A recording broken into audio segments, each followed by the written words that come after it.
बिही अलल आलमीन अल इमाम अल मुंतज़र वल हुज्जत अस्सानी अशरज्जिल अल्लाहुम्मा लहुल फरज वलानतु दाइमतु अला अअदाइहिम अजमईन मिनल अज़ल इलल अबद। अम्मा बादु फ़क़द क़ाल अल्लाहु अज़्ज़ा व जल्ल फ़ी किताबिहिल मुबीन व फ़ुरक़ानिहिल मतीन व क़ुरआनिहिल मजीद व क़ौलुहुल हक़। बिस्मिल्लाहिर रहमानिर रहीम।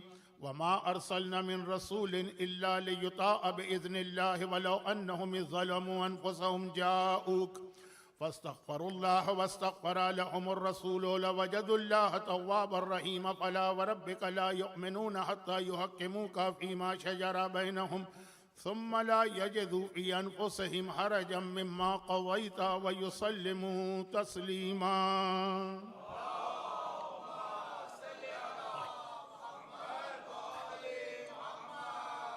आप हजरात से गुजारिश ये है कि पूरी तकरीर के दरमियान आपको कोई ऐसी बात नहीं मिलेगी जिस पे आप हजरात नारे लगाएं, इसलिए जितने नारे लगाना है शुरू में लगा लीजिए।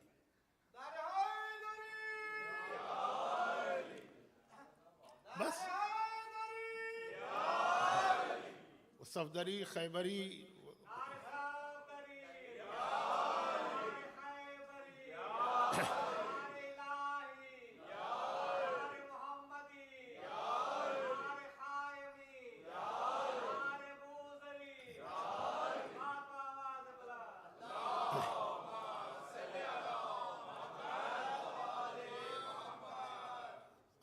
गालिबन आप में से बहुत से पहली मर्तबा मुझे बराह रास्त मिंबर से सुन रहे हैं, इसलिए इब्तिदाए तकरीर का ऐलान आपकी समझ में नहीं आया होगा। और वो यह है कि बाज़ तिब्बी वजूहात की बिना पर मेरे लिए बड़ा मुश्किल होता है मजलिस पढ़ना अगर मजमा बहुत करीब हो। और आप दुनिया भर में मेरी मजालिस जो इंटरनेट पर हैं वो भी सुन लीजिए कि हर मजलिस के अंदर मुझे शुरू में ये अर्ज़ करना पड़ता है कि आप हजरात जितना पीछे जा सकते हो चले जाएं। जहाँ कभी कोई मजबूरी हो, जगह कम हो, मजमा ज़्यादा हो तो अलग बात है, लेकिन यहाँ ऐसी कोई मजबूरी नहीं थी। इसलिए मैंने आपसे शुरू में एक गुजारिश की थी जो आपकी समझ में नहीं आई थी, लेकिन चूँकि मेरा एक अंदाज़ा है जो गलत भी हो सकता है, मेरा एक अंदाज़ा है कि शायद अब कुछ अरसा मैं मेलबर्न में हूँ तो एक से ज़्यादा मरतबा आपकी खिदमत का मौका मिलेगा, तो पहले से ही मैं ये बता दूं कि ये मेरा तरीक़ाकार रहेगा और आप हज़रात का ताउन भी इसमें चाहिए होगा। अच्छा, बहुत लंबी फ़्लाइट के बाद और बहुत लंबे सफ़र के बाद मैं यहाँ पहुँचा हूँ। बड़ी मैंने कोशिश की थी कि बरादर मोहतरम को समझा दूँ कि इस हालत में मेरे लिए कोई तरतीब के साथ बयान करना मुश्किल है, लेकिन बहरहाल पिछले साल भी उनका इतना इसरार था, इस साल भी इतना इसरार है। खुद मैं भी सवाब में शरीक होना चाह रहा था तो मैं आपकी खिदमत में हाजिर हो गया हूँ, लेकिन जो लोग मुझे जानते हैं उनको मालूम है कि उस अंदाज की तकरीर तो मैं कर नहीं पाऊँगा जो आप हजरात की इस रात के हवाले से ख्वाहिश होना चाहिए। भाई, कायनात की सबसे बड़ी खुशी, कायनात बनी जिसके लिए है, आज उसके इस दुनिया में आने का ये जश्न हम मना रहे हैं। लेकिन इब्तिदा में मैं आगाज़ कर रहा हूँ उस इमाम के बयान से, बहुत मुख्तसर, कि रसूल का बयान ही इतना लंबा हो जाता है कि फिर उसमें इमाम का तस्करा नहीं हो पाता। गरचे आप हजरात के यहाँ कसीदों में इस बात का ख्याल किया जाता है, लेकिन कसीदा अलग चीज़ है। 5-5 मिनट 6-6 मिनट दे दिए गए तो ये कसीदा वो तकरीर मुसलसल होती है तो उसमें बाज़ औक़ात बहुत मुश्किल होता है। तो अब यहाँ पे इब्तिदाई बयान ऐसा है कि आप हजरात समझ जाएंगे कि मेरी तकरीर का अंदाज़ क्या है। जो मुझे सुनते हैं उनको तो मालूम ही, और वो ये है कि जिस इमाम मासूम की विलादत पैगंबर की विलादत की तारीख़ को हुई, उस इमाम मासूम के 2 लक़ब, और दोनों वो लक़ब हैं जो अल्लाह के रसूल को अता किए गए। और अल्लाह के रसूल के ये 2 लक़ब बहुत ही अहम लक़ब है। ख़ास तौर पर इसमें दूसरा लक़ब, पैगंबर का लक़ब सादिक़, ये ज़्यादा मशहूर हो गया, और दूसरा लक़ब है अमीन, और ये बहुत अहम लक़ब है। और इसके हवाले से मैं अक्सर शब हिजरत के बाद जो दिन आता है, रोज़ हिजरत, उस दिन जो कुरैश मक्का ने एक साजिश की थी, और वो बड़ी ख़तरनाक साजिश बन जाती, लेकिन मौला ने जिस अंदाज से उसका मुकाबला किया, तो ये लफ्ज़ अमीन शायद आज की तकरीर में मैं आगे चलकर बच्चों के लिए उसका बयान करूं। अमीन बहुत ही अहम लक़ब है ये पैगंबर का। मेरे एतबार से, अगरचे मैं क्या हैसियत रखता हूँ, सादिक से ज़्यादा अहम लफ्ज़ अमीन। और यही दो अलक़ाब उस इमाम के भी हैं जो इस दुनिया में आया तो 83 हिजरा में, लेकिन तारीख वही है 17 रबीउल अव्वल और डे वही है, यानी जुमे का दिन। उनका लक़ब भी सादिक है, उनका लक़ब भी अमीन है। आप हजरात को याद होगा जब आप करबला मोहल्ला में बाग़ इमाम सादिक की ज़ियारत को जाते हैं और वहाँ पे ज़ियारत पढ़ते हैं, तो जो ज़ियारत वहाँ लिखी हुई है उसमें भी ये दो लक़ब आए। अब इस वक्त मुख्तसर सी एक तकरीर में, इतना वक्त तो नहीं हो सकता है ना कि ये दोनों मौज़ूआत का हक़ अदा हो, ये सिर्फ एक छोटी सी बात अर्ज़ कर रहा हूँ जो आगे मेरे सीरत रसूल के सिलसिले का एक बहुत अहम नुक्ता बनेगा। लास्ट ईयर मेलबर्न में मैंने सीरत रसूल के हवाले से दो तकारीर की थी। एक तो यही जो ये सालाना जश्न बन गया है, जो गालिबन पंजतन सेंटर में थी, और एक उससे पहले अल असर में। इन दो में से किसी एक तकरीर का इख्तिताम, अब मुझे बिल्कुल याद नहीं है कि इन दो में से कौन सी तकरीर थी, दो में से किसी एक तकरीर का इख्तिताम पैगंबर के उस जुमले पर था कि ये आखिरी ज़माने के जो मोमिन हैं, ये आखिरी ज़माने के मोमिन, वो रिवायत में नहीं पढ़ रहा हूँ, टाइम भी नहीं और बहुत शायद आपने सुन भी ली, ये वो हैं कि जो मुझसे बेजार हैं और मैं इनसे बेजार। वो मुझसे रिश्ता और नाता काट के बैठे हैं और मैं उनसे रिश्ता और नाता काट रहा हूँ। और वो थे ऐसे मोमिनीन जो अपनी औलाद की दीनी तरबियत से गाफिल है। वो बहुत लंबी एक हदीस है, उसका मैं सिर्फ आखिरी जुमला पढ़ रहा हूँ कि अना बरीउम मिन्हुम व इन्नहुम बरा मिन्नी, मैं उनसे बरी हूँ और वो मुझसे बरी। और ये लफ्ज़ बरी और बार बार आया है ज़ियारात मासूमीन में, जहाँ दुश्मनान अहले बैत से हम बरात का इजहार करते हैं, वही लफ्ज़। और जब ये औलाद की बात आती तो एक चीज़ की मुझे खुशी है और एक चीज़ मैं आपको पूरी दुनिया का जायज़ा लेने के बाद बता रहा हूँ। और आपके इल्म में है, ये कोई ऐसा तो नहीं है कि ये कहा जाए कि मौलाना कुछ अपनी पब्लिसिटी कर रहे हैं। क्या याम अज़ा तकरीबन ऐसे हैं कि दुनिया के हर इलाके में जाने का मौका मिलता है और हर जगह इस वक्त फितना और फसाद साहिबान ईमान के दरमियान है। तो उसको जहन में रखते हुए एक बात मैं अर्ज़ कर रहा हूँ, बहुत एहतियात से ये बात अर्ज़ कर रहा हूँ, क्योंकि इसके अंदर बाज़ नाजुक चीज़ें आ जाती हैं, हो सकता है मिसअंडरस्टैंडिंग और कन्फ्यूजन क्रिएट हो जाए। मेलबर्न में ऑलरेडी इतने ज़्यादा मिसअंडरस्टैंडिंग्स, कन्फ्यूजन, इख्तिलाफात चल रहे हैं, उसमें एक नई चीज़ का मैं इजाफा कर दूँ। लेकिन जो बात मुझे अर्ज़ करना है वो ये, ज़रा सी मुझे ये तब्दीली नज़र आती है मेलबर्न में बाकी दुनिया के मुकाबले में नहीं। मेलबर्न के हैदराबादी मोमिनीन, क्या आप हजरात आज़ादारी में अपने बच्चों को बराबर से शरीक कर रहे हैं? अच्छा, इस जुमले का मतलब क्या है? दुनिया भर में हर जगह बच्चे, नौजवान आज़ादारी में शरीक हो रहे हैं, लेकिन आप हजरात की जो शिरकत मैंने देखी, अब ये ज़ाहिरी है, देखिए मैं कितने अरसे बाद आपकी खिदमत में आया हूँ। हो सकता है कि मेरा ये मुशाहिदा जो है वो नामुकम्मल और नाक़िस हो, लेकिन जो चीज़ मैं अर्ज़ करना चाह रहा हूँ, आज़ादारी में बच्चों की शिरकत अपनी ज़बान के हवाले से। बाकी सारी दुनिया में एक बहुत बड़ा मसला बन गया है कि उस वक्त जब लोग वहाँ पहुँचे थे, अपने बच्चों को उर्दू आज़ादारी में शरीक न कर पाए, वो इंग्लिश पे चले गए। और ये समझा गया क्या हर्ज है, बात तो एक ही है ना, ज़बानों का फ़र्क है, लैंग्वेज का फ़र्क है, उर्दू हो कि इंग्लिश। लेकिन मसला ये है कि इंग्लिश के इस वक्त 80% से 90% स्पीकर वो कि जिन्हें ना अपनी वैल्यूज़ पता है, ना आज़ादारी की हिस्ट्री पता है, ना उनको ये मालूम है कि इंडिया और पाकिस्तान की आज़ादारी की बुनियादें क्या हैं। और वो अपने माहौल के एतबार से, मैं बात कर रहा हूँ उनकी जो इराक़ और ईरान के उलमा, वो अपने माहौल के एतबार से आके इंग्लिश में स्पीच करते हैं, और उनमें से भी अक्सर वो है जो पैदा हुए अमेरिका या बरतानिया में, तो उनके तो सोचने का अंदाज़े कुछ और। अब आपको पता भी नहीं चलता है कि वो आहिस्ता आहिस्ता आपके बच्चों को अंग्रेज़ी ज़बान में क्या बातें बता रहे हैं जो जानबूझ के नहीं बताते, खुद उनमें इल्म की कमी। मसला अंग्रेज़ी स्पीकर्स के दरमियान 80%, 100% नहीं, लेकिन मैं सबको इसमें फ्री बरीज़िम्मा भी नहीं कर रहा हूँ, 80% ये नज़रिया रखते हैं कि रसूल खुदा जाहिल मुतलक थे, नऊज़ुबिल्लाह। उम्मी का वो मतलब जो दुश्मनान इस्लाम ने या दुश्मनान अहले बैत ने बनाया। इलिटरेट जाहिल, कुछ नहीं लिखना पढ़ना कुछ भी नहीं आता था उनको। और न सिर्फ ये कि वो दुनियावी एतबार से जाहिल थे, बल्कि उनको अपनी नबूवत का भी कुछ पता नहीं था। वो फरिश्ते ने आके वो उन्हें वो जो कुछ आप सुनते हैं उसमें बाज़ औक़ात फ़नी किस्म का जुमला हमारे उलमा मिला देते हैं कि रसूल खुदा का पहला बाईपास ऑपरेशन किया गया। वो जो सारी रिवायतें ये हमारे हमारे हमारे वो इंग्लिश स्पीकर की जो जानबूझ के ये बातें नहीं कह रहे, लेकिन जितनी उनकी लिमिटेड नॉलेज है उसमें ये अपने बच्चों को पहुंचा रहे और वो हमारे बच्चों तक भी पहुंच रहा है। अब ये बिल्कुल अलग मौजूद, आज की रात का जश्न जो है वो इसके लिए मुनासिब भी नहीं। लेकिन मैं एक इशारा कर रहा हूं कि चूंकि ये MSP में मैं पहली दफ़ा आया हूं, इस अदा खाने को जहां तक हो सके आप इस किस्म के अफराद से बचाइए।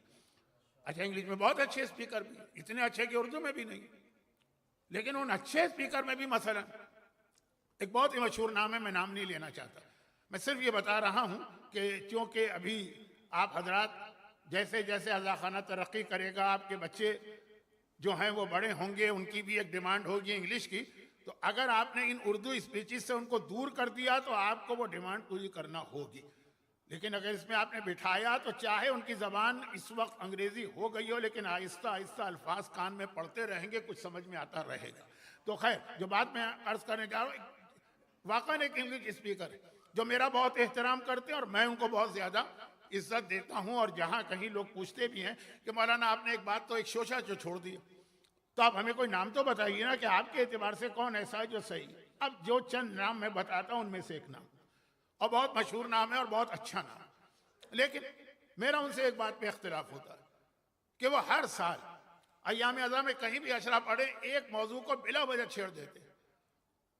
मैं ज्यादा तो उनसे मुलाकात नहीं कर पाता क्योंकि अय्याम अज़ा में वो अलग मसरूफ, मैं अलग मसरूफ, कहीं आते जाते सरे राहे दुआ सलाम हो गई वो मसला छेड़ देते हैं कि जी ये कहाँ से निकल आया कि आशूरे के दिन जो है मोमिन सलाम न करे, नमाज के बाद एक दूसरे से हाथ न मिलाए। गलत है, बिल्कुल ऐसा कहीं नहीं। और फला मर्जे का फतवा, फला मर्जे का फतवा। अब हमारे यहाँ जो एक अज़ादारी का एक तरीका है, एक अंदाज है, और इसके पीछे बहुत सारी वजूहात हैं। यह ऐसा नहीं है कि किसी ने अपने घर में बैठ के इसको बना लिया है, इसके पीछे बहुत सारी अहम वजूहात। लेकिन मैंने उनसे कहा, एक दफ़ा कह दिया आपने, कह दिया, ख़त्म बात। क्या दुनिया के सारे मसाले ख़त्म हो गए? क्या हम हमेशा पहले अशरे के अंदर 9 मुहर्रम की मजलिस में कहते हैं कि जी ये सलाम ना करना, या हाथ ना मिलाना, या मस्जिद में नमाज जमात के बाद बस ऐसे ही रुख फेर कर चला जाना, ये इस्लाम नहीं है, ये अहले बैत के खिलाफ। और ये मैं उनकी बात कर रहा हूँ जो वाक़ान काबिल एहतराम आलिम और वाक़ान पढ़े लिखे हैं, और वाक़ान जो है वो जो मजलिस में जो पढ़ते हैं गलत नहीं पढ़ते, उसके बावजूद ये हालत है। तो अब आप अंदाजा कर सकते हैं इसके अलावा। देखिए, अच्छा अब आइए कि इसका रब्त क्या बन रहा है आज की बात से। प्रॉब्लम आगाज कहाँ से होता है? अब मैं इंग्लिश की बात नहीं कर रहा हूँ, मैं तो बच्चों की बात कर रहा हूँ। हमारे सामने जब छठे इमाम की शख्सियत आती है तो छठे इमाम की शख्सियत के हवाले से विलादत की बात है ना, सिर्फ एक जुमला कहूँगा। छठे इमाम की वालिदा का नाम है उम्मे फरवा और बेटी का भी यही नाम है। लेकिन ये मसला मैं इससे पहले एक दफ़ा बता चुका हूँ, इसको नहीं छेड़ रहा हूँ कि ये मिक्सअप हो गया है बात बहुत अहम उलमा के पास भी, बहुत बड़े उलमा, नाम लूंगा तो आपको हैरत होगी कि वो फर्क न पहचान सके माँ का नाम और बेटी का नाम, और उसके एतबार से फिर एतराज। मसलन फर्ज कीजिए कि एक वाक़या आ गया, वह बेटी का वाक़या था, उम्मे फरवा उनका नाम था, वाक़या आ गया का ये झूठा वाक़या, क्योंकि जिस ज़माने का ये वाक़या है उस वक्त तक तो वो छठे इमाम की वालिदा इंतकाल कर चुकी थी। भाई छठे इमाम की वालिदा ही उम्मे फरवा नहीं थी, वो बेटी भी उम्मे फरवा थी। वाक़या माँ का नहीं, बेटी का है, नाम एक जैसा। ये नाम एक जैसे को याद रखिएगा, ये अलग कभी मजलिस में सुनिएगा, ये जश्न के लिए मुनासिब नहीं। उम्मे फरवा बेटी हैं कासिम, और कासिम बेटे हैं मोहम्मद, और मोहम्मद बेटे हैं अबू बकर के। तो अब ये सिलसिला नसब जब बनता है छठे इमाम का माँ की तरफ से, जिसे हम उर्दू में कहते हैं ननिहाल, ननिहाल की तरफ से रिश्ता जाके मिलता है हजरत मोहम्मद इब्ने अबी बकर से। और यहाँ पे एक छोटा सा पैगाम दे के मैं रसूल खुदा की ज़ात पर आ रहा हूँ।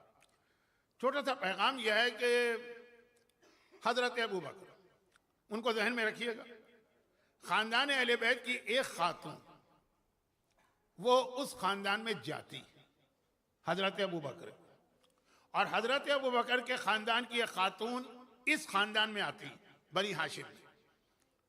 हो सकता है कि मैं जल्दी में अहले बैत ही कह जाऊं, लेकिन मुराद मेरी बनी हाशिम। बनी हाशिम की एक खातून वहां जाती, वहां की एक खातून बनी हाशिम में आती।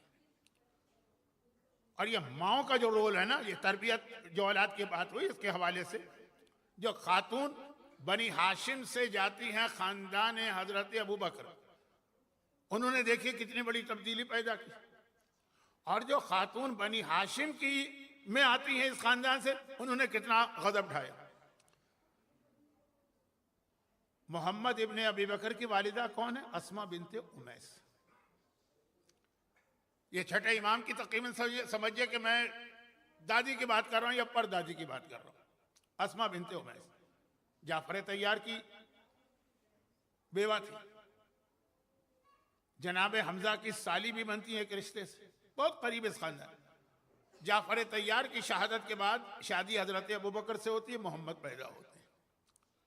बाप बेशक वो हैं, लेकिन माँ अस्मा बिनते उमैस इस तरह से बेटे को, इस बेटे की माँ बनी है जो पाला होगा, कि बाप के खून की तासीर बदल दी।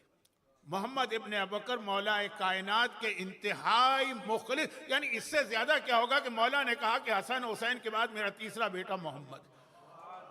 अब यह है अस्मा बिनते उमैस माँ का रोल। बाप ऐसा है, लेकिन माँ जो आएगी ना उसने तब्दीली करी। लेकिन इसकी उल्टी मिसाल भी देखिए, बिल्कुल उल्टी मिसाल।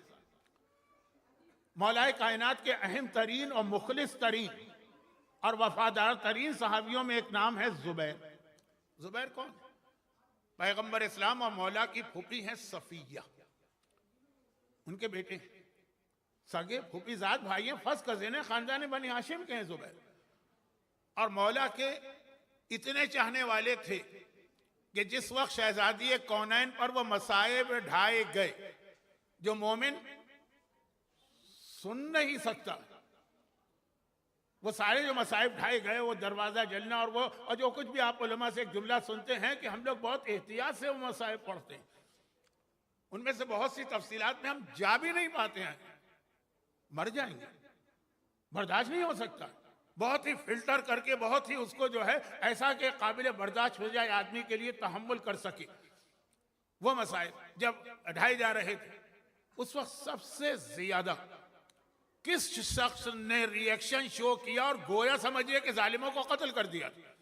सबसे ज्यादा मौला के हक में आवाज उठाने वाला एक तो वो था बनु उमैया का खालिद इब्ने सईद इब्ने आस। वो एक अलग वाक़या है, मैं पढ़ता रहता हूँ और इसलिए पढ़ता रहता हूँ कि आपको ऐसी ऐसी शख्सियतों के उन रोल का अंदाजा हो। लेकिन फिलहाल तो मेरा मौजू कुछ और है।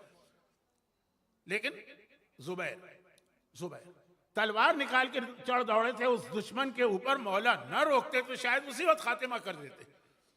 मौला के और रसूल खुदा के सगे फूफीजाद भाई और इंतहाई वफादार हैं, इंतहाई मुखलिस है। उस वक्त जब अच्छे अच्छे लोग खामोश बैठे थे, उनमें ऐसे लोग भी थे कि जो दिल से उन मजालिम पर नाराज भी थे, लेकिन हालात के तहत वो खामोश थे। जुबैर किस तरह बोले वो कभी तारीख में पढ़िए। लेकिन यही जुबैर जंगे जमल में मौला के अगेंस्ट आए कि नहीं आए? वो तो मौला ने कुछ बातें उनको याद दिलाई तो मैदान छोड़ के जा रहे थे और शहीद हो गए, लेकिन आगे चले। इतना मुखलिस चाहने वाला खानदान का फर्ज है, बनी हाशिम का फर्ज है, लेकिन कितनी बड़ी तब्दीली आ गई कि मौला के अगेंस्ट हो। जंगे जमल के अंदर तलहा और जुबैर, तलहा और जुबैर, तलहा और जुबैर, ये दो नाम आपने इस तरह साथ सुने कि बाज़ औक़ात लगता है ये एक ही आदमी के नाम। वही जुबैर जो उस वक्त मौला की हिमायत में उस वक्त तलवार निकाल रहे थे जब खुद मौला ने अपनी तलवार को नियाम में रखा हुआ था। बाद में इतना खिलाफ हो गए, क्यों? इसलिए कि शादी उनकी हुई थी हजरत आयशा की बड़ी बहन जनाब अस्मा से, अबू बकर की बड़ी बेटी। अब अबू बकर की बड़ी बेटी खानदान अबू बकर की है, लेकिन आती है खानदान बनी हाशिम में, और जुबैर से शादी होती है, तब्दीली का आगाज होता है। और फिर जब उनके अब्दुल्ला इब्न जुबैर पैदा हुए, जिसने करबला के वाक़े से कितना बड़ा पॉलिटिकल फायदा हासिल किया है, अब्दुल्ला इब्न जुबैर बदनाम तरीन, यानी हमारे एतबार से दुश्मनान अहले बैत के अंदर सर फहरिस्त चंद दुश्मनों में नाम आता है अब्दुल्ला इब्न जुबैर। वो उन्हीं जुबैर के बेटे ने बाप को बदल दिया। उमूमन बाप की से तवक्को की जाती है कि बेटे की तरबियत करेगा, लेकिन ऐसी मिसालें हैं ना जिसमें अब्दुल्ला इब्न जुबैर को याद रखिए, कि जुबैर पहले इंतहाई वफादार थे। अगर शुरू से ही जुबैर न्यूट्रल होते, मामले में पढ़ते ही नहीं, बोलते ही नहीं, वो अलग बात थी। शुरू में इतना हामी थे, लेकिन बेटे ने बाप को बदला। और बहुत बड़ा हिस्सा इसके अंदर उस खातून का भी है, अस्मा, जो हजरत आयशा की बड़ी बहन और अबू बकर की बेटी। एक बेटी अबू बकर की, एक औरत वहां गई, उसने शौहर को ऐसा बदला कि अब्दुल्ला इब्ने जुबैर जैसा फितना हमारे सामने आया। और एक खातून बनी हाशिम की हजरत अबू बकर के घराने में आई, तो ऐसा बेटा मोहम्मद हमारे सामने आया कि छठे इमाम फख्र करते थे मोहम्मद की औलाद में होने पर, फख्र करते थे। तो छठे इमाम की वालिदा के हवाले से जो हमें एक पैगाम मिल रहा है वो ये कि ये औरत का रोल, अभी आप आज़ादारी से फारिग हुए हैं, फारिग होना तो मैं एक मुहावरतन कह रहा हूं, वरना मोमिन तो सारी जिंदगी आज़ादार रहता है। लेकिन चूंकि 9 रबीउल अव्वल को खुद चौथे इमाम ने कहा कम अज कम अभी तो अज़ा के सिलसिले को बंद करो, तो अब पूरे करबला के रोल में आपने खवातीन का हिस्सा सुना, वो अपनी जगह था, लेकिन आज छठे इमाम के हवाले से ये गुजारिश करना और फिर जनाब आमिना से इसको मिलाना। अब आ जाइए, छठे इमाम के ये 2 लक़ब सादिक व अमीन है। वालिदा उम्मे फरवा हैं। उम्मे फरवा मोहम्मद इब्ने अबी बकर की पोती हैं। मोहम्मद इब्ने अबी बकर जैसा अजीम इंसान हमारे सामने अपनी माँ के उस तरबियत और खून के नतीजे में आ रहा है और हमें एक पैगाम मिल रहा है। अब आइए कि हमारे सामने मिसालें ना कि माँ का रोल इतना अहम है। अब आइए आलम इस्लाम से पूछिए, अब वो क्या कहता है कि हजरत आमिना भी काफिरा थी और जनाब अब्दुल्ला भी काफिर थे, नऊजुबिल्लाह। बल्कि वो बहुत मशहूर रिवायत है, शायद सही मुस्लिम की रिवायत है, जहां तक मेरा हाफिजा काम कर रहा है, सही मुस्लिम की रिवायत है कि किसी ने पूछा था कि या रसूल अल्लाह, मेरा बाप जो था वो तो इस्लाम आने से पहले मर गया था, तो क्या वो इस वक्त जहन्नम में जल रहा है? पैगंबर ने कहा तेरा बाप भी जहन्नम में जल रहा है और मेरा बाप भी जहन्नम में जल रहा है, नऊजुबिल्लाह। अच्छा, अब ये है हजरत अब्दुल्ला और जनाब आमिना के हवाले से आलम इस्लाम का एक अकीदा। अच्छा, यहां ज़िम्नन एक बात मैं अर्ज कर दूं, और ये बात भी बहुत अहम बात है। वो ये है कि हमारे पास ये रिवायत मौजूद है, अल्लामा मजलिसी ने लिखा है और इसके अलावा भी कई उलमा ने, कि एक दिन अल्लाह के रसूल शहर मदीना के अंदर, मैं लफ्ज इस्तेमाल कर रहा हूं शहर मदीना के अंदर, आजकल के मदीने को देखकर, रसूलुल्लाह के ज़माने में वो मदीने के बॉर्डर पर था वो मकान जिसमें हज़रत अब्दुल्ला की कब्र थी। रसूल खुदा अपनी मस्जिद से निकल के हज़रत अब्दुल्ला की कब्र पे जाते हैं, 2 रकत नमाज पढ़ते हैं और 2 रकत नमाज पढ़ के इशारा करते हैं, हज़रत अब्दुल्ला की कब्र खुल जाती है। पैगंबर की विलादत की बात हो रही है, तो पैगंबर के बाप और माँ का तस्करा ना हो, यह कैसे मुमकिन है? मुबारकबाद भी बाप को दी जाती है, मुबारकबाद भी माँ ही को दी जाती है। कब्र खुल गई, हजरत अब्दुल्ला अपनी कब्र में बैठे हुए। पैगंबर ने एक मरतबा कहा कि हजरत अब्दुल्ला से, अपने बाप से, बाबा आपका अकीदा क्या है? मदीने का वाकया है, कब्र खुली है, हजरत अब्दुल्ला अपनी कब्र में बैठे नजर आ रहे हैं, अल्लाह के रसूल सवाल कर रहे हैं। वो जवाब देते हैं कि अशहदु अल्ला इलाहा इल्लल्लाह व अशहदु अन्नका रसूलुल्लाह, मैं गवाही देता हूँ एक माबूद बरहक की और तू अल्लाह का रसूल। पैगंबर ने आगे कहा, यानी पैगंबर ने खुल के तो नहीं कहा, लेकिन इस जुमले से अंदाजा हो रहा है कि हजरत अब्दुल्ला की कब्र को इसलिए खोला गया कि इस मरहले को मुकम्मल किया जाए। पैगंबर ने कहा कि लेकिन ऐ मेरे बाबा, अब इसमें इजाफा कीजिए और मेरे भाई अली की विलायत का ऐलान कीजिए और ये गवाही दीजिए कि अलीयन वलीउल्लाह, अली अल्लाह का वली। जिस वक्त हजरत अब्दुल्ला ने अलीयन वलीउल्लाह का कलमा पढ़ा तो पैगंबर ने कहा, बाबा अब आप जन्नत के उसी बाग में चले जाइए जहां से मैंने आपको बुलाया था। और ये देखिए, कोई अच्छा खतीब होता है ना तो इस पे आपसे 10 नारे भी लगवा लेता है, लेकिन मैं तो रुक भी नहीं रहा हूं। ये पैगंबर ने कहा कि आप जन्नत के उसी बाग में चले जाइए जहां से मैंने आपको बुलवाया था। जन्नत में जाने के बाद भी वापस बुलवाया गया कि ऐलान विलायत अली के बगैर पैगंबर ने अपने बाबा को भी,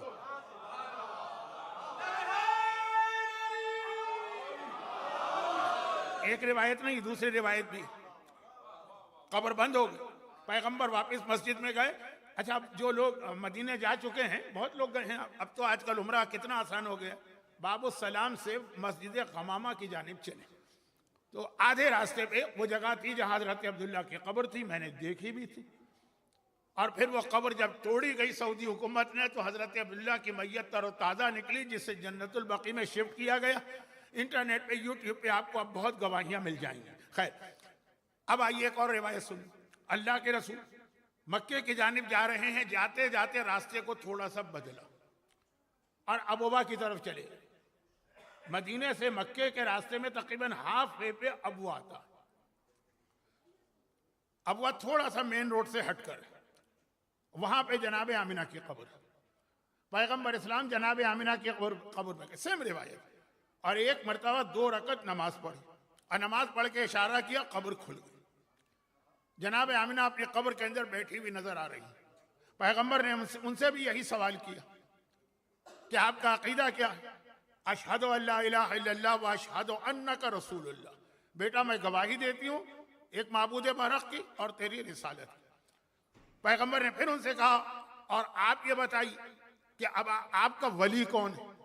ये सवाल किया, आपका वली कौन है? जनाब आमिना ने कहा कि बेटा तेरा वली कौन है? ये आमिना सवाल कर रही है अपने बेटे से कि तेरा वली कौन?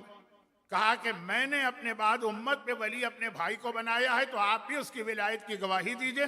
जनाब आमिना ने भी कहा अशहदु अन्ना अलीयन वलीउल्लाह। तो पैगंबर ने कहा मादर गरामी आप जहां से आई हैं उसी बाग में वापस चली जाइए, और कब्र बंद हो गई। हजरत अब्दुल्ला जो पैगंबर की विलादत से भी पहले शहीद किए गए, ये लफ्ज शहीद ये आज का मेरा मौजू है, असल मौजू ये। और जनाब आमिना जो पैगंबर के बचपने में दुनिया से रुखसत हो गई, इन दोनों से भी कहा गया। और फातिमा बिनते असद का वाकया मैं इसलिए नहीं पढ़ रहा हूं कि आप में से हर एक को वो वाकया याद है। हमारी मजलिसों में वो वाकया बहुत पढ़ा जाता है। जब दफन किया था तो पैगंबर ने दफन करने के बाद रुक के कहा था, इब्नो की अली ला अकील वाला जाफर। बहुत सुना हुआ वाकया, मैं दोहरा नहीं रहा हूँ, वक्त बहुत कम है, बातें बहुत ज्यादा। अभी मेरी मजलिस, अभी मेरी तकरीर शुरू भी नहीं हुई, शुरू भी नहीं हुई। आप घड़ियां मत देखिए, अभी शुरू भी नहीं हुई। अभी तो मैं बहुत ही इब्तिदाई तमहीद के अंदर हूं। तो जनाब अब्दुल्ला जनाब आमिना फातिमा बिनते असद तो ऐलान रिसालत के बाद दुनिया से गई हैं। ये दोनों तो बहुत पहले चले गए, लेकिन कहा कि विलायत अली के बगैर चाहे मेरा बाप हो चाहे मेरी माँ हो, नजात मुमकिन नहीं है। जब पैगंबर के वालिदैन की नजात मुमकिन नहीं है तो दुनिया में और कौन समझ सकता है?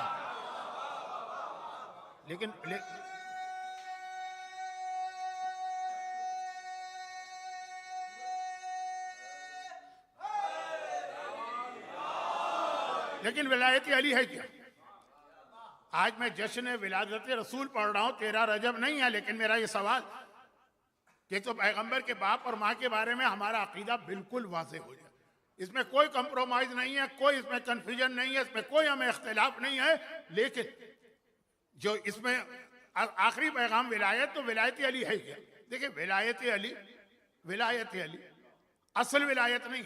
विलायत अली रसूल की विलायत के बाद पैगंबर ने कहा मन कुन तो मौला, जो मेरी विलायत को मानता है अली उन मौला, तो अली उसका मौला। पहले रसूल की विलायत को मानना है, रसूल की विलायत का नतीजा है अली की विलायत। अच्छा, अब रसूल की विलायत क्या ये समझना, बस यही मेरा मौजू था। विलायत को समझना है अली, तो अली की विलायत रसूल की विलायत की एक शाख है, एक फर है, उसके नतीजे में है। अगर रसूल इस दुनिया में ना आते या रसूल की विलायत ना होती तो अली की विलायत भी ना होती। अब रसूल की विलायत को समझना है तो आइए जिस आयत की मैंने तिलावत की उसके हवाले से शुरू में कुछ जरा सी खुश किस्म की बातें हो जाएं, फिर तारीख के 1-2 वाकयात और आज की मजलिस इख्तिताम को पहुंचे। सूरह निसा की मैंने 1-2 आयतें मुसलसल मिला के तिलावत की। ये मुसलसल आयतें थी। रसूल की विलायत क्या ही समझाना है। रसूल इस दुनिया में आए थे 17 रबीउल अव्वल, रसूल इस दुनिया में तशरीफ लाए। रसूल की खिलकत नहीं हुई, रसूल तो खल्क हुए हैं कब? अव्वलो मा खलक़ल्लाहु नूरी, सबसे पहले अल्लाह ने मेरा नूर खल्क किया। कायनात की सबसे पहली मखलूक अल्लाह का रसूल, ये तो हर एक को पता है। अव्वलो मा खलक़ल्लाहु नूरी। और उसके बाद फिर इस नूर की जो कैफियत रिवायतें में आई कि कितनी मुख्तलिफ जगहों पे अल्लाह ने रखा, लेकिन सबका खुलासा है ये नूर अर्शे इलाही पर था। और ये नूर सबब बना था कि फरिश्तों ने आदम को सजदा किया। यही तो है ना कि जब आदम को पैदा किया तो गोया आदम एक किस्म से नऊज़ बिल्लाह एक ज़र्फ का, बर्तन का काम कर रहे हैं कि इस नूर को अब दुनिया में भेजना है। तो आदम के सुल्ब में रखा गया, सुल्ब माने पुश्त, आदम के पुश्त में जब ये नूर रखा गया तो फिर जब फरिश्तों को हुक्म दिया सजदा करो, तो असल में वो नूर उनका क़िबला था। नूर को सिजदा नहीं हो रहा, नूर उनका किबला था, वो फरिश्ते नूर को देखकर सिजदा कर रहे हैं। तो आदम कहते हैं खुदा बंदा मुझे एक चीज का कलक और अफसोस या दुख है या महरूमी, जो लफ्ज भी कहिए, कि जिस नूर की वजह से तमाम मलाइका मुझे सिजदा कर रहे हैं, जिस नूर की वजह से तमाम मलाइका मुझे सिजदा करे, वो मेरी पुश्त पर है, सामने होना चाहिए। ये नूर आदम की पेशानी में मुंतकिल हो गया। फरिश्ते जो थे अब वो पीछे से घूम के सामने आ गए, सामने सिजदा कर रहे हैं। आदम की पेशानी में नूर है, फरिश्ते सामने आ गए, फरिश्तों ने तो चक्कर लगा लिया। जैसे जैसे जैसे मस्जिद क़िबलतैन में आप जियारत करके आए, मदीने गए हैं ना, दो क़िबले हैं ना, पैगंबर इधर से उधर हुए तो पूरा मजमा इधर से उधर हुआ, या कम से कम मौला तो इधर से उधर हुआ, मजमे की बात मैं नहीं करता हूँ। आदम ने कहा खुदा बंदा फरिश्ते सामने आ गए। मौला का लक़ब है मुसल्ली अल क़िबलतैन, वो शख्स जिसने रसूल के पीछे एक नमाज में दो क़िबलों का रुख किया, क्योंकि पैगंबर मुड़े थे तो मजमा कंफ्यूज था, हमें क्या करना है। देखिए ये बहुत अहम जुमला मैं कह रहा हूँ, मजमा कंफ्यूज था, हमें क्या करना है, क़िबला इस तरफ है, पैगंबर उधर चले, अब हमें क्या करना है। मजमा भी परेशान है, सोच रहा है, हेजिटेशन में है, मौला घूम चुके हैं रसूल के पीछे। बाद में किसी ने पूछा कि या अली आप एक लम्हे के लिए भी रुके क्यों नहीं, सोचा क्यों नहीं। कहा मेरा क़िबला तो रसूल की जात थी, जिधर रसूल घूम रहे हैं उधर अली घूम रहा है। ये हर मोमिन का क़िबला रसूल होना चाहिए, जो रसूल करे वो हमें करना। अब इस पर पूरी एक तकरीर हो सकती है, लेकिन इतना वक्त आज नहीं है। तो अब मौला जैसे रसूल घूमे तो मौला भी, तो मलाइका घूम गए। आदम ने कहा लेकिन खुदा बंदा मुझे अफसोस हो रहा है या महरूमी हो रही कि जिस नूर की बरकत से मलाइका मुझे सिजदा कर रहे हैं, मैं खुद उस नूर की ज़ियारत से महरूम हो रहा हूँ। पेशानी का नूर है ना, शायद उस जमाने में आईना नहीं बना होगा, मैं तो मजाकन कह रहा हूँ। तो खैर पेशानी में नूर, फरिश्ते इसकी वजह से सिजदा कर रहे हैं, और खुद मैं इस नूर की ज़ियारत नहीं कर रहा हूँ। खुदा ने कहा मैं तुझे भी इस नूर की ज़ियारत करा देता हूँ। और ये नूर आदम की पेशानी से आदम के सीधे हाथ में उतर आया। अब आदम इसकी ज़ियारत कर रहे हैं, ज़ियारत करते जा रहे हैं, एक मसले को हल करते जा रहे हैं।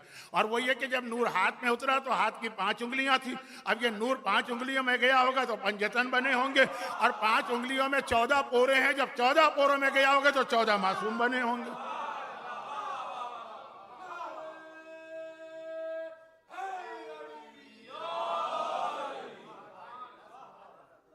लेकिन उंगलियां 5 हो के ये पोरे जो है वो 14 हो, चाहे 5 हो के चाहे 14 हो, लेकिन जब मिलाइए तो सब मिलके एक साथ आ जाते हैं। चुनाचे अव्वलुना मोहम्मद है, औसतुना मोहम्मद है, आखिरुना मोहम्मद है, मिला लिया तो कुल्लुना मोहम्मद बन जाते हैं। अच्छा, अब यहाँ पे एक मसला और आता है, और वो मसला ये आता है कि अव्वल मा खलक़ल्लाहु नूर, अल्लाह ने सबसे पहले मेरे नूर को खल्क किया। देखिए बाज एतराज़ात जो है ना दुश्मनी में किए जाते हैं, बाज एतराज ला इल्मी में किए जाते हैं, बाज एतराज जिहालत में किए जाते हैं। अब एक एतराज यह है कि हदीस में कई हदीस गलत है। बरादरान अहले सुन्नत के यहाँ तो बहुत ज्यादा तोड़फोड़ हो रही है, हमारे यहाँ भी, हमारे यहाँ, मेरा असल मौजू तो हमारे यहाँ के प्रॉब्लम होते हैं ना, हमारे यहाँ भी इस हदीस पे एतराज है का हदीस गलत। कुन तो कंजियन मखफिया, उस पर भी एतराज है कि वह हदीस कुदसी गलत। वो तो छोड़ दीजिए, लेकिन मैं इसलिए कह रहा हूं कि 80% इंग्लिश स्पीकर यही चीजें अपनी इंग्लिश स्पीच में आपको बच्चों को बता रहे हैं, आपको पता भी नहीं चल रहा है, आपको पता भी नहीं चल रहा है उनको क्या बताया जा रहा है। अव्वल मा खलक़ल्लाहु नूरी पे एक एतराज ये, जो हमारा एतराज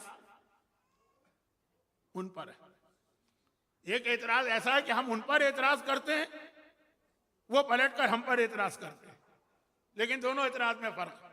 हमारा उन पर एतराज किया है कि भाई ये क्या लिस्ट तुम लेकर आ गए कि मर्दों में सबसे पहले फलां ने इस्लाम कबूल किया, औरतों में सबसे पहले फलां ने इस्लाम कबूल किया, बच्चों में सबसे पहले फलां ने इस्लाम कबूल किया, गुलामों में सबसे पहले फलां।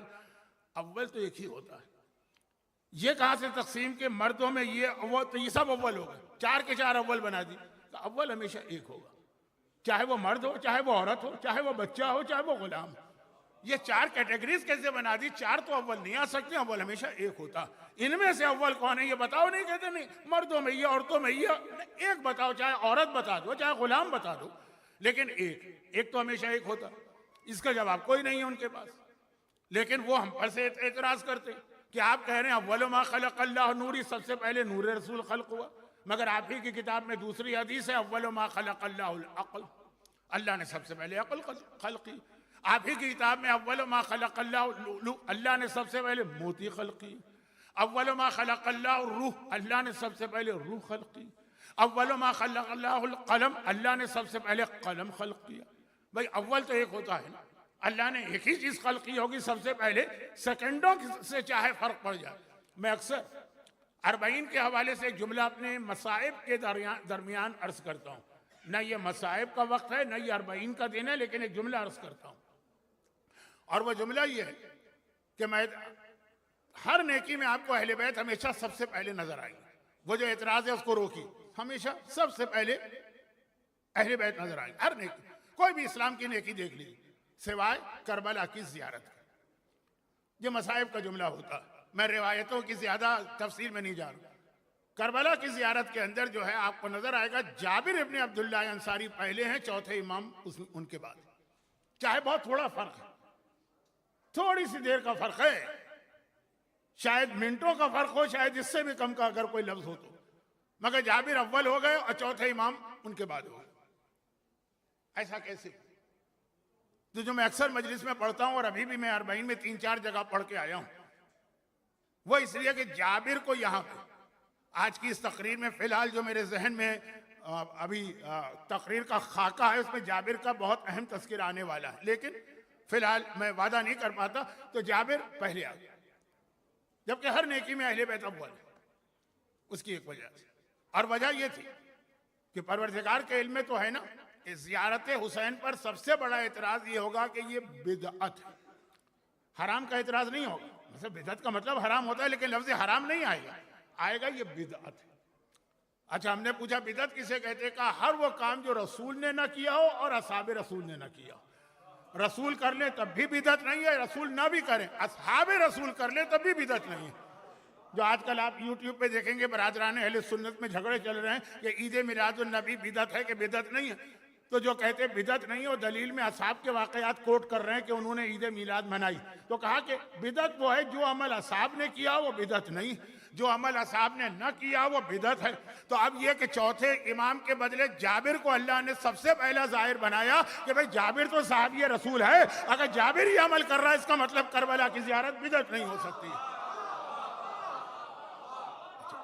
तो बात कहां से चली थी कि कभी चंद मिनट का फर्क भी किसी मसले से होता है।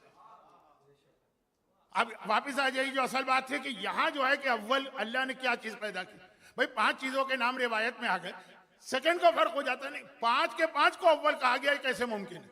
बिल्कुल मुमकिन। और ऐसे ही मुमकिन है, जो मैं इसका अक्सर एक मिसाल के जरिए बताता हूँ बच्चों से, अगर मैं बात करूं एक दिन, ये भाई खाने काबा में अमीरुल मोमिनीन पैदा हुआ, याद कर लिया इन्होंने। किसी और मौके पे कोई मौका आया, मैंने कहा कि खाने खुदा में मसलन शेर खुदा पैदा हुए, कंफ्यूज हो गए। फिर कोई मौका आया, मैंने कहा कि खाने काबा में हसनैन के बाबा पैदा हुए, वो और कंफ्यूज हो।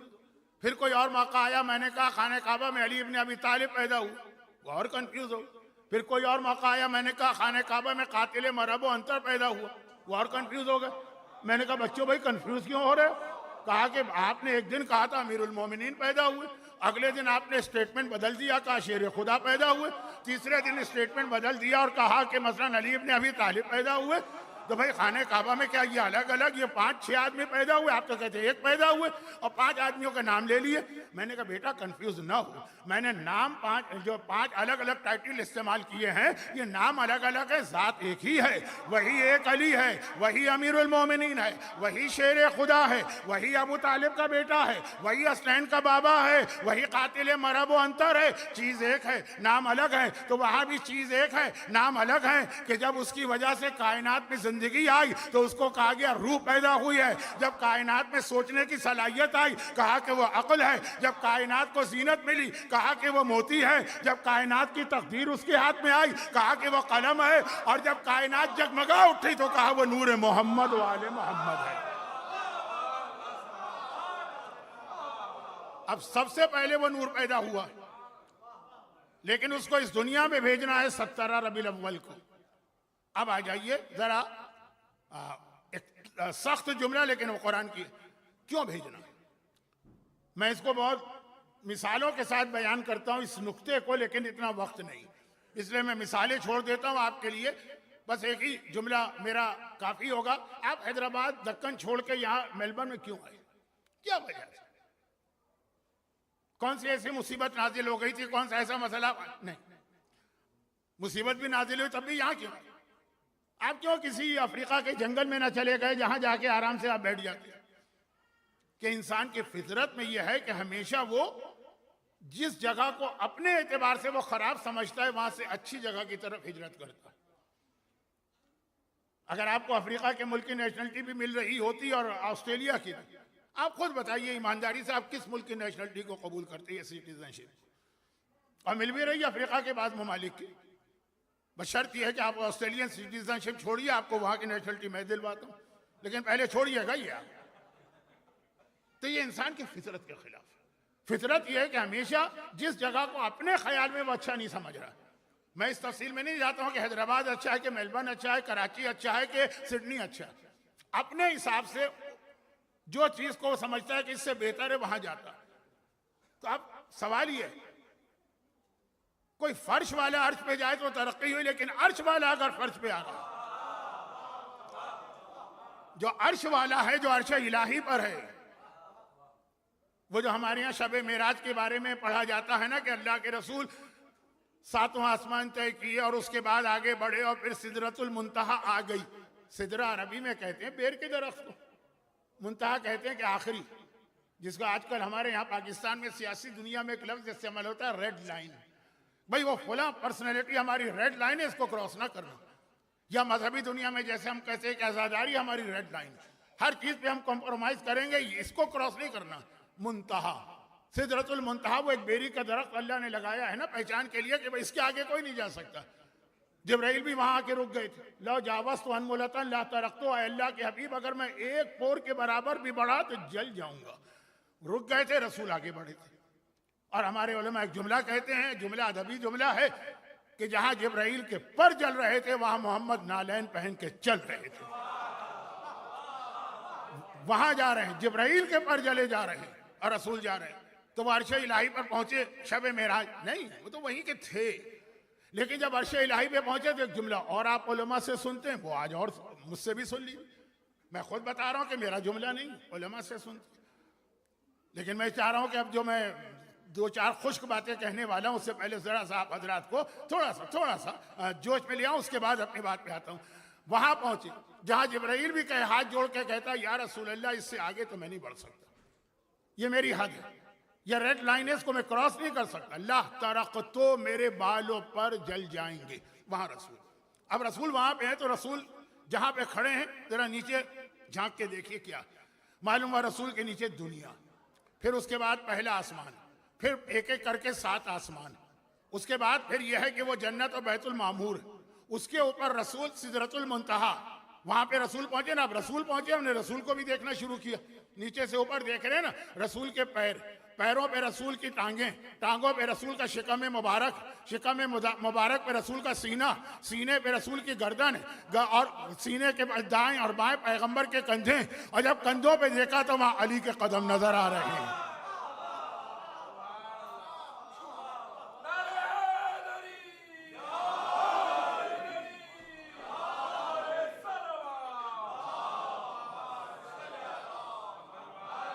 अल्लाह का हबीब वहां पे पहुंचा है और अली जो है वो रसूल की मेराज थी कि सिदरतुल मुंतहा पे गए, फकान क़ाब क़ौसैन औ अदना, और ये अली की मेराज थी कि 2 से रसूल पे खड़े हो के बुतों को गिराया। ये इनकी मेराज, वो उनकी मेराज, वो हुसैन की मेराज थी जो नो के नेज़ा पे कटे हुए सर ने कुरान की तिलावत की है। नाना की मेराज ने अर्श को अर्श मोहल्ला बनाया, नवासे की मेराज ने करबला को करबला मोहल्ला बनाया। लेकिन सवाल यह है कि ये सारे के सारे, अब खाली रसूल नहीं, अली और हुसैन समेत सबके सब अर्श पे रहने वाले फर्श पे क्यों आए? कुरान ने इसका जवाब दिया। अब यह जवाब अगर आपके घर में पाया जाता है तो समझिए कि वाक़ान विलादत रसूल का हक अदा हुआ। वरना खाली नाते पढ़ना ईमान की एक पहचान, खाली नारे लगाना ईमान की एक पहचान, खाली वज्द में आ जाना ईमान की एक पहचान। मदीने में चंद असहाब का यह तरीका था जो हमारे यहाँ बहुत सारे मोमिनीन का भी अकीदा तरीक़ा बन गया, असहाब का तरीक़ा था, जिनमें एक नाम था खुज़ैमा इब्न साबित अंसारी का, एक नाम था मिक़दाद का, एक नाम था हमारे यासिर का, एक नाम एक और सहाबी का, मुश्किल नाम है मैं नहीं ले। क्या तरीक़ा था कि रोज़ाना सुबह जब घर से निकलते थे वो अपने काम पे नहीं जाते, सीधा जाके पहले मस्जिद में पैगंबर के चेहरे की ज़ियारत करते थे और उसके बाद वो अपने काम पे निकलते थे। बहुत सी जगहों पे तरीक़ा है कि लोग अलम की ज़ियारत करते हैं, अज़ा खानों की ज़ियारत करते हैं। उनमें एक सहाबी ऐसे जिनका ये, क्योंकि पैगंबर की हदीस तक आपको ले जाना है, वाक़या तो बहुत मशहूर नहीं, वाक़या इतना मशहूर नहीं है, हदीस बहुत मशहूर है, लेकिन वहाँ तक ले जाना है। पैगंबर के चंद असहाब थे जिनका तरीक़ा, ना वो अपने खेतों में जाएंगे, ना दुकानों में जाएंगे, ना जॉब पे जाएंगे, ना स्कूल में जाएंगे, जो भी उस जमाने का तरीक़ा, पहले पैगंबर के चेहरे की ज़ियारत करेंगे। तो निकले वो सहाबी जो रोज़ आते हैं। आज ज़रा सी देर हो गई, जब पहुँचे तो मजमा लग चुका था, पैगंबर नज़र नहीं आ रहे। अब वो कोशिश कर रहे हैं उचक उचक के पैगंबर को देखने की, पैगंबर बैठे हुए। पैगंबर को मालूम है ना, पैगंबर समझ गए, पैगंबर अपनी जगह से बुलंद हुए और थोड़ा सा और बुलंद किया, सहाबी की जानिब इशारा किया, कहा तेरी ख्वाहिश पूरी हो गई? उसने कहा या रसूल अल्लाह पूरी हो गई। चला गए। 2 घंटे के बाद फिर आया। अब इतनी देर में मजमा और बढ़ चुका है। फिर वो एक मरतबा इसी तरह से उचक उचक के कोशिश कर रहे हैं रसूल की जियारत हो जाए। पैगंबर फिर खड़े हुए, अपने चेहरे की जियारत करा के उससे एक सवाल किया कि रोजाना तू आता है एक मरतबा, आज 2 मरतबा क्यों आए? कहा या रसूल अल्लाह, आज मेरे दिल में इतनी बेचैनी थी आपके चेहरे की जियारत की कि पहली जियारत से मुतमईन नहीं हुआ, दुकान पे बैठ के काम ही नहीं हो रहा, इसलिए मैं दोबारा आपके पास आया हूं। तब पैगंबर ने वो जुमला इरशाद फरमाया, कोई शख्स ईमान का मजा नहीं चख सकता। मजा चखना जो है वो बहुत पहला मरहला होता है। रोजे के आलम में अगर आप सालन का मजा चखना चाहें कि इसमें नमक ठीक है कि नहीं, आप जबान पे रखेंगे ना, आपने जायका चेक कर लिया, क्योंकि अगर चेक ना करे बेचारी हमारी इंडिया पाकिस्तान की औरतें तो उनको तलाक़ तक हो जाती है। ये तो अक्सर ही होता है ना। यहाँ तो जरा सा औरतों को हुकूक मिले हुए हैं, यहाँ की बात कुछ और है, लेकिन वहां तो कितनी तलाक़ें हो गई कि जी वो नमक मिर्च सही नहीं था, जायका सही नहीं था, चखा, रोजा नहीं टूटा। क्यों? इसलिए कि जायका चखना जो है ना वो कोई अमल ही नहीं है, बस खाली आपने जायका चखा, अभी वो खाना आपके हलक से नीचे नहीं उतरा। दुआए कुमैल में है कि नहीं, तामा अज़ाब हा, मौला फरमाते हैं कि तेरे गुनाहगार बंदे ने अजाब का मजा चख लिया, अब तो उसे माफ कर दे। तो मजा तो चखना पड़ेगा अजाब का, लेकिन आज अजाब का जिक्र कुछ अच्छा नहीं लग रहा है। खैर, तो मैं वापिस आ जाता हूं। पैगंबर ने कहा ईमान का मजा भी नहीं चखोगे, अभी ईमान तो गया ही नहीं तुम्हारे अंदर। कोई शख्स ईमान का मजा नहीं चख सकता जब तक कि वह मुझसे मोहब्बत ऐसी ना करे कि अपने माल से ज्यादा मुझसे मोहब्बत करे, अपनी जान से ज्यादा मुझसे मोहब्बत करे, अपनी औलाद से ज्यादा मुझसे मोहब्बत करे। जब जान और माल और औलाद से ज्यादा रसूल से मोहब्बत करोगे तब ईमान का मजा चखोगे। अब यहाँ 2 चीजें, पहली चीज ये है कि भाई ईमान का मजा क्या है, तो पूरा ईमान हो गया। हमारे यहाँ यही है ना, मोहब्बत कर लो ईमान मिल गया तुम्हें। चले रसूल की हद तक ये जुमला मशहूर नहीं है, मौला की हद तक तो मशहूर है ना, अली से मोहब्बत कर ली, हो गया ईमान, बेड़ा पार हो गया तुम्हारा, जन्नत में गए। कौन कहता है नहीं गए? गए, मगर बगैर तामे अजाब, बगैर अजाब का मजा चखे हुए। हम यही समझते हैं ना, तो अब मैं मौला की जात के को इस वक्त जेर बहस नहीं लाना चाहता, बहुत मोमिन सेंसिटिव है, रसूल के बारे में कुछ भी कह दीजिए सुन लेते हैं। खैर, तो आ जाइए। नहीं, ऐसा नहीं सुनते, रसूल के बारे में भी मोमिन इतना ही सेंसिटिव है। जो अली रसूल की तौहीन पे तलवार निकाल लेता है, अली वाला कैसे उस रसूल की तौहीन को बर्दाश्त करेगा? लेकिन जो बात मैं कह रहा हूं वो ये, मोहब्बत अपने आप से ज्यादा करो, अपनी औलाद से ज्यादा करो। आखिरी जमाने का बहुत बड़ा प्रॉब्लम जो रिवायतों में बताया गया वो है दोगलापन, 2 जबान होना, यानी लोगों के सामने कुछ हो, पीठ पीछे कुछ हो। जिसके लिए लफ्ज तो बड़ा स्ट्रांग लोग इस्तेमाल करते हैं, मुनाफिकत में ये लफ्ज इस्तेमाल नहीं करता। मुनाफिकत का ताल्लुक अकीदे से, हाँ उर्दू जबान में हो सकता है मुनाफिकत का यही मतलब हो। आखिरी जमाने का बहुत बड़ा प्रॉब्लम ये होगा कि आपके सामने आएगा तो ऐसा मुस्कुरा के बात करेगा, आप समझेंगे इससे ज्यादा मुझसे मोहब्बत करने वाला कोई नहीं, और इधर आपके पीठ पीछे गया और जो बुराइयां वो शुरू करेगा। अच्छा, ये आखिरी जमाने का प्रॉब्लम है। लेकिन अब मैं वो जुमला कहता हूं जिसकी वजह से जिसकी वजह से मैंने ऑस्ट्रेलिया को 3 तलाक़ें दी हुई। मौला ने दुनिया को 3 तलाक़ें दी थी, मैंने ऑस्ट्रेलिया नहीं, अपनी कम्युनिटीज़ को। देखिए आप देख लें मुझे, ना मैं पर्थ में मजलिस पढ़ूँ, ना मैं सिडनी में जाऊँ, ना मैं ब्रिस्बेन में जाऊँ, ना मैं एडिलेड में जाऊँ, ना मैं कैमरा में जाऊँ, ना मैं मेलबर्न में पढ़ूँ, क्योंकि यहाँ का ये मसला कुछ ज़्यादा ही बढ़ गया। सामने कुछ, पीठ पीछे कुछ। खैर, तो वो तो एक अलग चीज़ है, मैं अपने हालात बयान करने तो नहीं आया हूँ। अर्ज़ ये कर रहा हूँ कि उसी की एक पहचान, उसी की एक शाख ये रसूल से मोहब्बत करना है अपनी जान और औलाद से ज्यादा। क्या ये है? यहाँ दोस्तियां ज्यादा हैं में रसूल की मोहब्बत कम है। कोई इमाम पे तोहमत लगा दे, 2 महीने के बाद आप भूल जाएंगे, दोस्ती आपकी खत्म न होने पाए।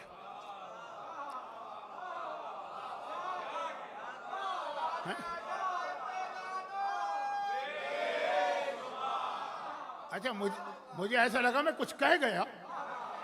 अच्छा, मैं मकामी हालात से वाकिफ नहीं हूं, लेकिन लग रहा है कि शायद कोई ऐसी बात हो गई। अरे इमाम पर इतनी बड़ी तोहमत लगाए जो दुश्मनान अहले बैत भी ना लगाए, लेकिन उसके घर में मजलिस वो पढ़ रहा है, आप जाएंगे क्योंकि दोस्ती है घर वाले से। ये तो ईमान नहीं है ना, ये तो मोहब्बत अहले बैत नहीं है ना, तो मोहब्बत रसूल नहीं है ना। ईमान का तकाजा यह है कि वो हमारे बाप पे तोहमत लगाए, हम बर्दाश्त कर लेंगे, चले जाएंगे उसके यहाँ। लेकिन अगर मेरे मौला के बारे में कोई ऐसी गुस्ताखी की बात करे, सारी तो अब ऐसा लग रहा है कि शायद यहाँ का ये मसला है। अगर है तो वाकई गौर करें। रसूल फरमाते हैं मुझसे मोहब्बत करो इतनी कि औलाद की मोहब्बत भी मेरी मोहब्बत पे कुर्बान हो। और औलाद की मोहब्बत कुर्बान का मतलब है कि वक्त पड़े तो औलाद को भी कुर्बान कर दो। जैसे उस मदीने के सहाबी ने अपने बेटे की गर्दन काटने की तैयारी कर ली थी जो रसूल की शान में गुस्ताखी कर रहा है। यहाँ में दोस्ती नहीं छोड़ सकते, ताल्लुकात नहीं छोड़ सकते।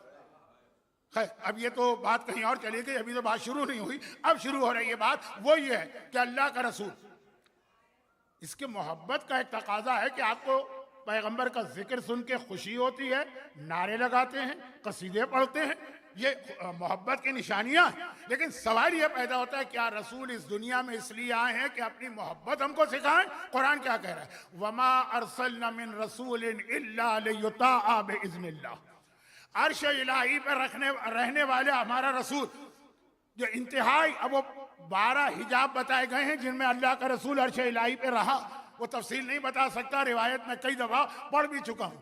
वहां अर्श इलाही पे रहने वाले इस दुनिया में सिर्फ इसलिए आया ताकि तुमसे अल्लाह की इताअत करवाए। अगर तुम्हारे घर में अल्लाह की इताअत हो रही है तो गोया तुमने रसूल के इस दुनिया में आने के मकसद को पूरा किया। और अगर तुम्हारे घर में अल्लाह की इताअत नहीं है, नाफरमानी, बेहिजाबी तुम्हारे घर में है, म्यूजिक तुम्हारे घर में है, नशे वाली चीजें तुम्हारे घर में है, जुए वाली चीजें तुम्हारे घर में है, नमाजों का कज़ा करना तुम्हारे घर में है, माले इमाम खा जाना। मैं ये नहीं कह रहा कि एक घर में सारी चीजें हों, किसी में कोई, किसी में कोई, किसी में कोई, किसी में कोई। वालिदैन की नाफरमानी तुम्हारे घर में है, शौहर और बीवी के हुकूक में कोताही तुम्हारे घर में है। इताअत खुदा अगर नहीं है तो रसूल इस दुनिया में जिस मकसद के लिए आज 17 रबीउल अव्वल आए, जो तुम अच्छे कपड़े पहन के बैठे हो, जो तुमने मसलन ये लाइटिंग की है और जो तुम नारे लगाते हो, हमारे कसीदे पढ़ने से रसूल की शान में इजाफा नहीं होता है। कैसे होगा? खुदा कहता है रफ़ाना लका ज़िक्रक, आए हबीब ये तुम्हारा जिक्र क्या करेंगे, हमने तुम्हारे जिक्र को सबसे बुलंद किया। लेकिन हमारा और आपका मसला, ये सारी चीजें जितनी हमारी कैपेसिटी है उतना हम हक़ रसूल अदा करते हैं। वो अल्लाह है, अल्लाह ने कहा रफ़ाना लका ज़िक्रक। एक बहुत मशहूर आदमी है sir Walter Ripley, sir Walter Ripley, believe it और नॉट, इसका अखबार में कॉलम छपता था और फिर इसके नाम से ये म्यूजियम बना दिए गए दुनिया में। बहुत सारे म्यूजियम हैं, बिलीव इट और नॉट, ब्रिस्बेन में भी है और कहीं दुनिया में तो हर जगह लोग मुझे ले जा चुके हैं। तो वहां पे उसने एक दफा ये तहकीक करना चाहिए कि दुनिया में सबसे ज्यादा किस नाम को इस्तेमाल किया जाता है, कौन सा नाम सबसे ज्यादा। मैं ये नहीं कह रहा बच्चों का नाम कौन सा रखा जाता है, नहीं, सबसे ज्यादा कौन सा नाम। उसकी तहकीक ये थी, बिलीव इट और नॉट बुक भी छपी है, उसमें देख लीजिएगा, वॉल्यूम 3 या 4 में है। सबसे ज्यादा मोहम्मद का नाम इसलिए कि 24 घंटे में कोई लम्हा ऐसा नहीं होता कि दुनिया में कहीं ना कहीं अजान की आवाज ना बुलंद हो, अशहदु अन्ना मुहम्मदर रसूलुल्लाह। रफाना लका जिक्रक, कसीदा तो अल्लाह ने पढ़ा है, जिक्र तो अल्लाह ने बुलंद किया है। हम और आप तो अपनी हैसियत के मुताबिक कुछ कसीदे पढ़ देते हैं, कुछ फजाइल पढ़ देते हैं, कुछ खुशी के नारे लगा देते हैं, लेकिन ये सब ज़िमनी बातें हैं। आए क्यों रसूल इस दुनिया में? तो कुरान की वाज़ी आयत है, इताअत करवाने आए। तुम्हारे घर में इताअत है, तुमने हक़ रसूल अदा किया। अब इताअत की एक छोटी सी मिसाल सुन लीजिए, बहुत छोटी सी। खुज़ैमा इब्ने साबित अंसारी का एक वाक़या, ऐसा वाक़या तो बहुत सारे सीने में भरे हुए हैं, वक्त नहीं। खुज़ैमा इब्ने साबित अंसारी वो सहाबी कि जंग सिफ़ीन के बाद मौलाए कायनात बैठ कर रो रहे हैं, इतना रो रहे हैं कि मौला के आंसुओं से मौला के रीशे मुबारक गीली हो गई। और रो क्यों रहे हैं? कह रहे हैं कि मैं याद कर रहा हूं अपने दोस्तों को। ऐना ऐना इब्न तेहान, इब्न तेहान, अबू तेहान जो था, ये कुन्नियत थी अम्मार यासिर। कहाँ चला गया वो अम्मार यासिर? इसी जंग सिफ़ीन में मारे गए थे। ऐना ऐना खुज़ैमा, कहाँ चला गया खुज़ैमा? इसी जंग सिफ़ीन में शहीद हुए। ऐना ऐना ज़ुश्शहाद, 3-4 नाम लिए मौला ने, जिनको याद करके मौला रो रहे हैं। और इतना रो रहे हैं कि मौला के आंसुओं से मौला की दाढ़ी भीग रही। वो खुज़ैमा, उनमें से एक नाम खुज़ैमा का। जब मैं मजलिस में वाक़या पढ़ता हूँ तो अक्सर लोग कहते हैं मौलाना वाक़या तो छोड़े, हमने तो नाम भी कभी नहीं सुना, जिसको याद करके मौला रो। एक गज़वे से वापसी में अल्लाह के रसूल आ रहे हैं, वो भी बड़ा दिलचस्प गज़वा है। आजकल एक लफ्ज़ आपने सुना होगा, क्योंकि इंडिया भी इसमें फंसा हुआ है और पाकिस्तान भी, क्लाउड बस। एकदम से मालूम हुआ बादल फटा और पानी का जो रेला आया। ये पैगंबर के ज़माने में वाक़या पेश आया था, ग़ज़वा ज़ातुर रिक़ा में। बहुत दिलचस्प वाक़या है, लेकिन अब क्या कितने पढ़े जाएं कितने ना पढ़े जाएं, इसको छोड़िए। उस गज़वे से वापसी में रसूल आ रहे, जिस कबीले के खिलाफ ये जंग थी वो भाग गया, मगर उसकी एक औरत गिरफ्तार हो गई और पैगंबर उसको लेके आ रहे हैं। यहां रुक के मैं एक बात और कह दूं, और वो ये है कि हम सीरत रसूल पे जब बात करते हैं ना, तो हमारे यहां एक टुकड़ा उठा लिया जाता है सीरत रसूल का और उससे पूरा दीन समझने की कोशिश की जाती है। बच्चों का एक खेल होता है जिक्सा पजल, अलग अलग अलग अलग टुकड़े। जब तक कि सबको नहीं जोड़ेंगे सही पिक्चर नहीं बनेगी। खाली एक टुकड़ा उठा के आप समझे कि आपने सही पिक्चर समझ ली है, नहीं। सीरत रसूल, सीरत रसूल में एक चीज बहुत ज्यादा मशहूर है, खास तौर पर जब ईरान का इस्लामी इनकलाब आया था तो इस पर बहुत ज्यादा क्रिटिसिज्म हो रहा था इमाम खुमैनी पर। कत्ल गारतगरी बहुत कर रहे हैं। अब ये बयान करने का वक्त नहीं है, 45 साल हो गए हैं, बहुत पुरानी बात हो गई, लेकिन एक एतराज, पैगंबर तो रहमतुल लिल आलमीन, रहमत का तस्वुर ही हमारे पास कुछ और। रहमत का तस्वुर यह है कि शराब पियो जन्नत में पहुंचोगे क्योंकि रहमत, नमाजें कज़ा करो जन्नत में पहुंचोगे क्योंकि रहमत, बेहिजाबी तुम्हारे घरों में राइज हो जन्नत में पहुंचोगे रहमत। जन्नत में पहुंचोगे लेकिन पहले सजा बर्दाश्त करोगे। नहीं, जश्न में ये लफ्ज सही नहीं है, रोक दीजिए, यहीं पे रोक दीजिए। पहुंचेंगे जरूर जन्नत, हम नहीं पहुंचेंगे तो कौन पहुंचेगा। लेकिन वो जो तस्वुर है ना रहमत का मतलब है कि बड़े से बड़े गुनाहगार गुनाह करता जाए तुम माफ करते जाओ, ये रहमत नहीं। आपका बच्चा है, बीमार है, उसको इस वक्त इंजेक्शन लगाना जरूरी है, वो तड़प रहा है कि मुझे नहीं लगवाना। रहमत ये नहीं है कि आपके अच्छा बेटा ये मना कर रहा तो छोड़ दो। रहमत यह कि जबरदस्ती पकड़ के इंजेक्शन लगा दो, चाहे वो उसको कितना ही बुरा तकलीफ दे लग रहा हो बच्चे को, लेकिन आपको पता है कि इसका उसको फायदा। पैगंबर रहमतुल लिल आलमीन है, लेकिन क्या पैगंबर ने गुनाहगारों को देखकर नागवारी से मुंह नहीं फेरा? अभी मेरा एक शारजा का अशरा है, मत सुनिएगा, लेकिन जिनके पास कोई और काम ना हो और वो कभी सुनना चाहें, वो एक लिस्ट मैंने बनाई है कि कितने गुनाहगार रसूल के पास आए। रहमतुल लिल आलमीन, रसूल ने मुंह फेर लिया। दाढ़ी मुंडवाने वाले आए, रसूल ने मुंह फेर लिया। सोने की अंगूठियां पहनने वाले आए, रसूल ने मुंह फेर लिया। अपने शौहर पे जादू करवाने वाली औरत आई, रसूल ने खाली मुंह नहीं फेरा, का निकल जा मेरे पास।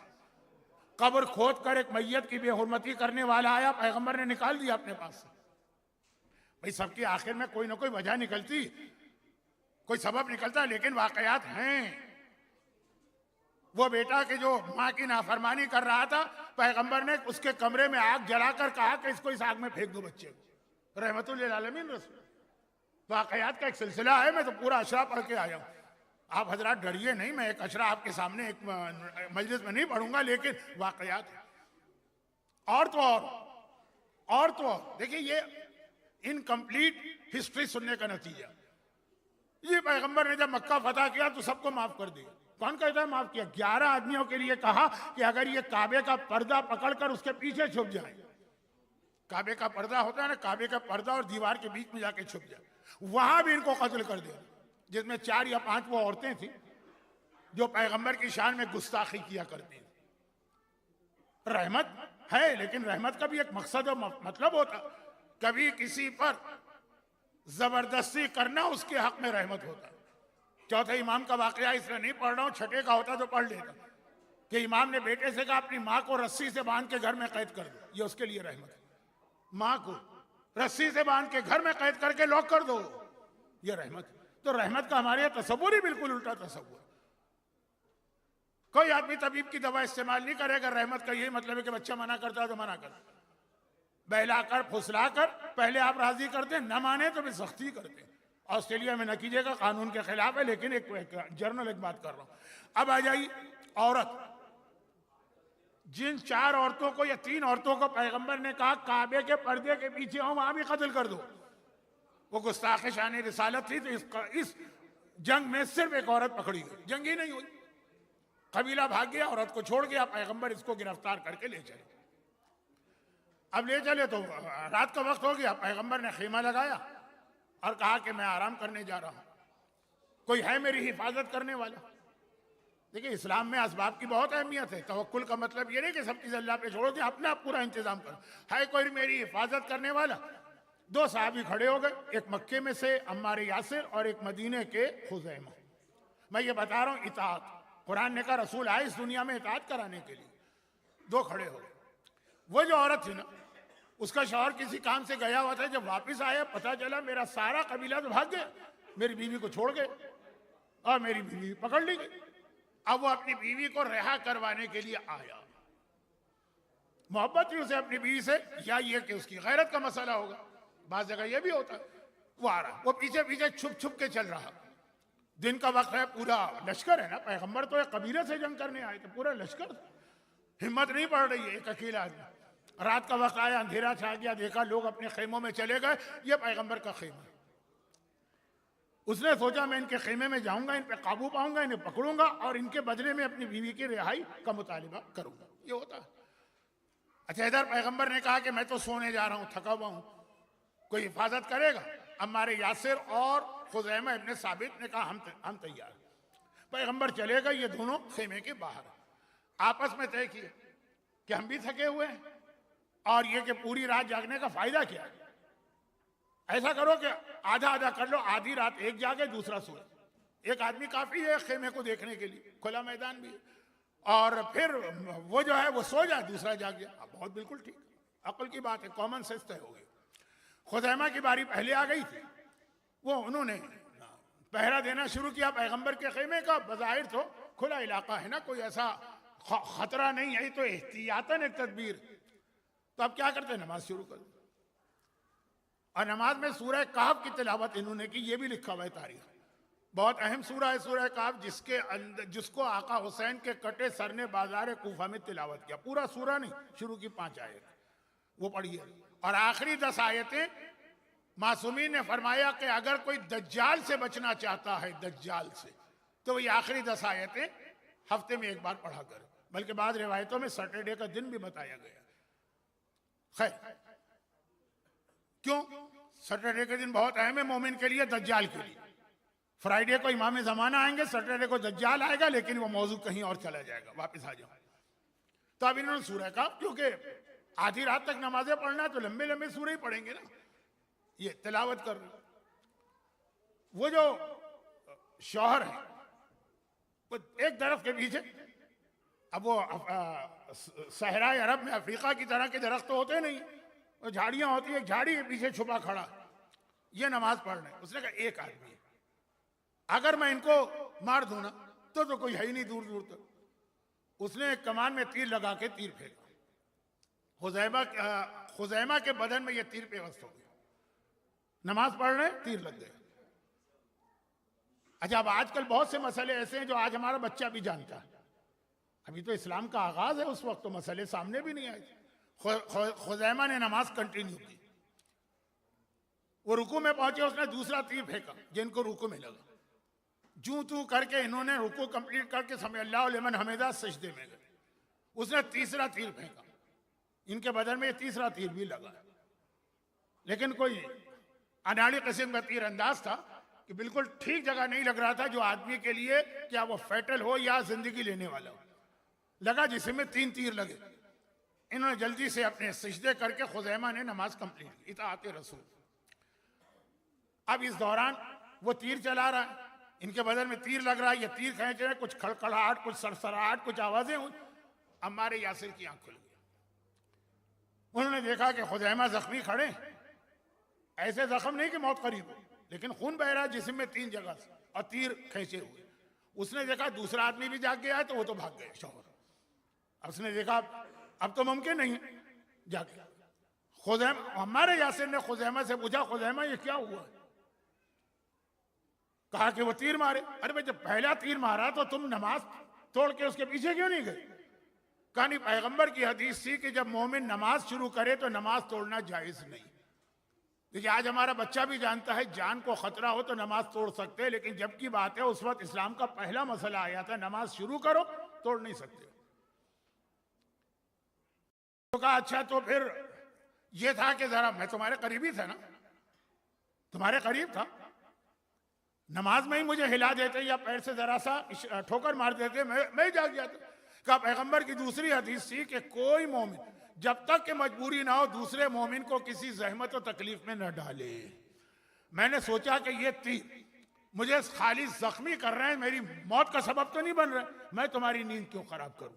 मोमिन का हक बचाने के लिए मैंने तीर खाए और अपनी नमाज नहीं तोड़ी, ना तुम्हें बेदार किया। मोमिन का हक किसके कहने पर? अब हमारे यासिर से कोई गहरी दोस्ती नहीं है इनकी। पैगंबर ने कहा कि मोमिन को बेआराम ना करो, कहा तीर खा लूंगा, उसको बेआराम नहीं करूंगा। नमाज ना तोड़ो, कहा तीर खा लूंगा लेकिन नमाज को नहीं तोड़ूंगा। ये अल्लाह का रसूल ये इताअत चाहता। यहाँ हम तो एक बर्गर के ऊपर अपना ईमान बेच देते हैं। अल्हम्दुलिल्लाह ऑस्ट्रेलिया में हलाल चीजें बहुत मिलने लगी। अगर नहीं मिलती तो मैं देखता कितने लोग अपने बच्चों के सामने रेजिस्ट करते, लेकिन कितने % की बात हो रही है। मसला यहाँ का ये नहीं है कि वो हलाल चीजें मिलने लगी हैं तो आपके बच्चों को ना पिज्जा की ख्वाहिश है ना बर्गर की ख्वाहिश है। जो नहीं है हलाल उसमें आप क्या करें? जैसे मौला का एक जुमला है ना नहजुल बलागा के आखिर में, कि बहुत से लोगों की मजबूरी उनको मुत्तकी बना देती। अंधा आदमी कहे कि अल्हम्दुलिल्लाह मैंने आज तक किसी नामहरम को देखा ही नहीं। भाई तुम देख के दिखाओ तो सही, तुम्हारी तो आंखें ही नहीं है।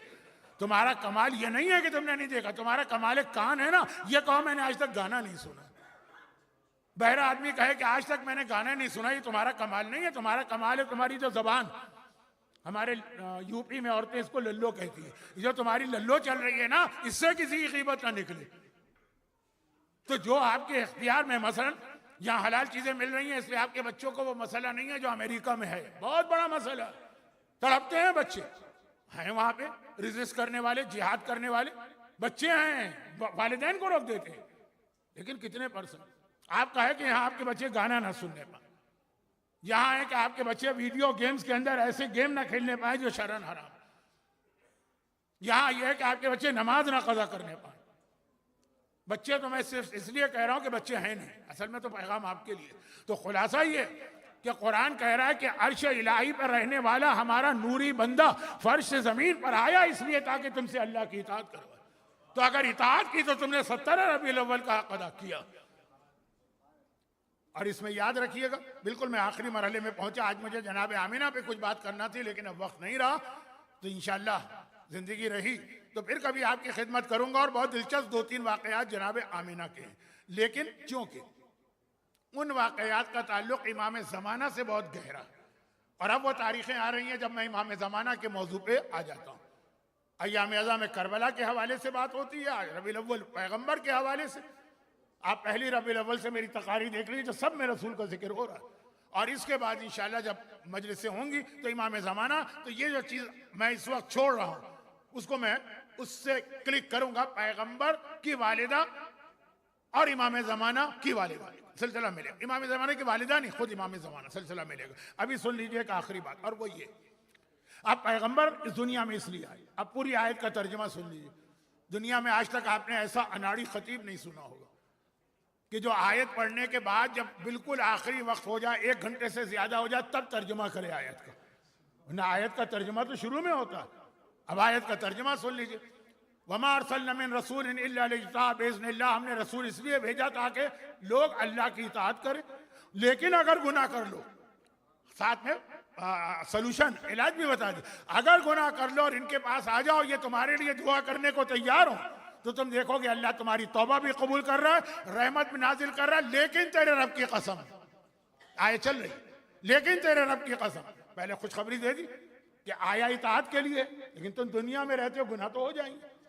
कोई बात नहीं, रसूल के पास आओ। नहीं, कोई बात नहीं का मतलब यह है कि है एक ऐसा नहीं कि पॉइंट ऑफ नो रिटर्न, वापिस आ सकते हो। रसूल के पास आओ, वो तुम्हारे लिए दुआ करे, तब अल्लाह तुम्हारी तौबा भी कबूल करेगा। तौबा करो ना और अल्लाह रहम नाजिल करेगा। लेकिन फला व रब्बिका ला युमिनून, खुदा कह रहे तेरे रब की कसम इनमें से कोई मोमिन नहीं। हम कसम नहीं खा रहे, हम तो हर छोटी बड़ी बात के ऊपर सच्ची झूठी कस्में खा लेते हैं। तेरे रब की कसम ये मोमिन नहीं, जब तक कि तेरे हर हुक्म के सामने आंखें बंद करके सर न झुकाए, युसल्लिमु तस्लीमा, तू हुक्म देता जाए, ये हुक्म पे अमल करते चले जाए, उस वक्त तक ये मोमिन नहीं। अब ये कुरान की आयत आ गई। ईमान का मजा नहीं चखा, मैंने मिसाल दी थी, आयत है कुरान की। लेकिन इसमें याद रखिए कि रसूल का अंदाज बिल्कुल अलग था। सूरह यूनुस की एक आयत है, फ़क़द लबिस्तु फ़ीकुम उमरन मिन क़ब्लि अफ़ला ताक़िलून। ऐ मक्के वालों, तुम मेरी रिसालत को नहीं मान रहे हो, मैंने तुम्हारे दरमियान एक तवील उम्र गुजारी है, फिर भी तुम में अकल नहीं। ये पैगंबर दलील दे रहे हैं अपनी रिसालत की। ये क्या दलील है? हमारे और आपके पास पैगंबर की रिसालत की दलील क्या है? जो मौलाना नहजुल बलागा के खुतबा नंबर 192 में बताई है कि नहीं बताई? खुतबा 192 का आखिरी हिस्सा बड़ा इंटरेस्टिंग। मौला बता रहे हैं कि मेरा और रसूल का रिश्ता जैसे ऊँटनी का बच्चा उसके पीछे चलता है। और आगे बढ़ते उसमें एक मोजिजा भी बताया। याद करो वो वक्त जब एक काफिर ने आके, ये खुतबे का हिस्सा है, खुतबा कासिया 192 नंबर का खुतबा पढ़ लीजिएगा आज जाके। मौला कहते हैं वो याद करो वो वक्त एक काफिर ने आके रसूल से कहा था कि मैं उस वक्त आपको सच्चा रसूल मानूंगा जब ये दरख्त जो है ना, ये अपनी जगह से चल के आपके पास आए इस तरह से कि इसके सारी शाखें, सारे पत्ते, ये सब इसी तरह इंटैक्ट रहें। जहां ये वाकया पेश आया, आज भी मक्के में वो जगह मौजूद है, उसका नाम भी है मस्जिद शजारा, दरख्त वाली मस्जिद, आज भी मौजूद है। ज़ियारत किया करें हजरत खदीजा की कब्र के बिल्कुल सामने, सड़क क्रॉस करके, आज भी। अब ये नहजुल बलागा का मैं वाकया पढ़ रहा हूँ, दरख्त अपनी जगह से चल के आ गया रसूल के पास। पैगंबर ने कहा, अब काफिर से कहा, जिनको नहीं मानना उनका मिजाज देखिए, उसने कहा कि मैं उस वक्त मानूंगा जब ये वापिस अपनी जगह चला गया। दरख्त फिर चलता हुआ वापिस चला गया। अब कहा उस वक्त मानूंगा जब आधा दरख्त वहां रुका रहा है, आधा दरख्त कट के आपके पास आ गया। दरख्त के 2 टुकड़े हो गए, आधा वहीं रुका रहा और आधा चल के रसूल के पास आया। मौला कह रहे, रसूल ने कहा, अब कहा मैं उस वक्त मानूंगा जब ये आधा टुकड़ा भी वापिस पुराने आधे टुकड़े से जाके मिल जाए। वो आधा टुकड़ा वापिस चल के उस आधे टुकड़े से मिल गया। अब नहीं मानूंगा, फिर भी नहीं माना। हम इसको रिसालत की दलील समझते हैं, है एक मौजूद। और ये दरख्त का 2 टुकड़े होना तो कोई चीज नहीं है, और रसूल तो वो है जिसके लिए चांद भी 2 टुकड़े हो गया। यहां पे उलमा का एक जुमला और सुन लिए, मैं किसी के माल पर डाका नहीं डालता हूं। क्या मतलब? जब किसी आलिम की कोई मेहनत है, मैं ये नहीं कहता कि मैं कह रहा हूं। ये हमारे बुजुर्ग उलमा शमसुल उलमा अल्लामा सिफ्ती हसन साहब का जुमला है। वही सिफ्ती हसन साहब जिन्होंने हैदराबाद के निज़ाम को जवाब दिया था कि अगर रसूल घोड़ा दे देते अली को तो घोड़े को भी लोग कुल ईमान में मिला देते। वही शमसुल उलमा अल्लामा सिफ्ती हसन, उनका जुमला। चांद 2 टुकड़े हुआ रसूल के लिए, सूरज पलटा अली के लिए। रसूल बड़े हैं कि अली बड़े हैं? यकीनन रसूल बड़े हैं। ठीक है, मुझे मालूम है हैदराबाद में मुसावाती फिरका भी माना जाता है ना। हैदराबाद आपको पता है ना कि वहां पे हैदराबाद में जब रियासत थी ना, एक सियासी एतबार से झगड़ा चल रहा था, मकामी और गैर मकामी का, मुझे सब मालूम है। बिलग्रामी लोगों के खिलाफ बड़े हंगामे हुए थे कि बाहर से आउटसाइडर हैदराबाद में आके यहाँ के ओहदों पे क्यों काबिज हो गए, बहुत मालूम है मुझे। मुझसे कोई बात छुपी नहीं है। वो बहुत बड़ा झगड़ा था वो, जो हमने कराची में देखा, फिर महाजिर सिंधी झगड़ा, ये हैदराबाद में बहुत बड़ा था, मकामी और गैर मकामी। और दूसरा मजहबी झगड़ा था, मुसावाती और तफसीली। रसूल अली से अफजल है कि रसूल अली के बराबर है? आप अपने बुजुर्गों से पूछिएगा, वो बताएंगे, इस पे फिरके बन गए। खैर, तो अब तो तयशुदा बात है ना हैदराबाद में भी कि रसूल अफजल है, अली उनके बाद आते हैं। लेकिन सवाल ये पैदा होता है, जो बड़ा है उसके लिए बड़ा मौजूदा होना चाहिए, छोटा है उसके लिए छोटा होना चाहिए। छोटे से मुझे तौहीन का एहसास हो रहा है जो एक दर्जे कम है। तो रसूल के लिए सूरज का होना चाहिए, सूरज बड़ा। अली के लिए चांद का होना चाहिए, चांद एक दर्जे अली रसूल से कम है ना। यहां तो उल्टा हुआ, रसूल के लिए हुआ चांद का मौजूदा, अली के लिए हुआ सूरज का मौजूदा। तो ऐसा किस लिए हुआ? कहा ऐसा इसलिए हुआ, जहां पर ज्यादा अंधेरा होता है वहां ज्यादा बड़ी लाइट जलाई जाती है, जहां पे कम अंधेरा होता है वहां छोटी लाइट जलाई जाती है। रसूल की जात पर इतने एतराज नहीं थे तो चांद काफी था, अली की जात पे इतने एतराज होने थे तो सूरज की जरूरत पड़ी।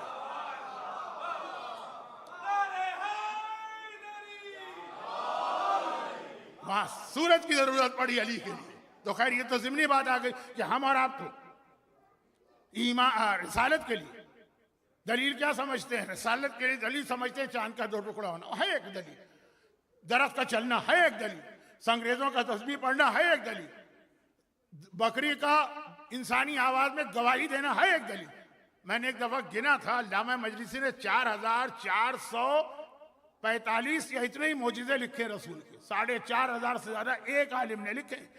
तो मौजिज़े ही मौजिज़े।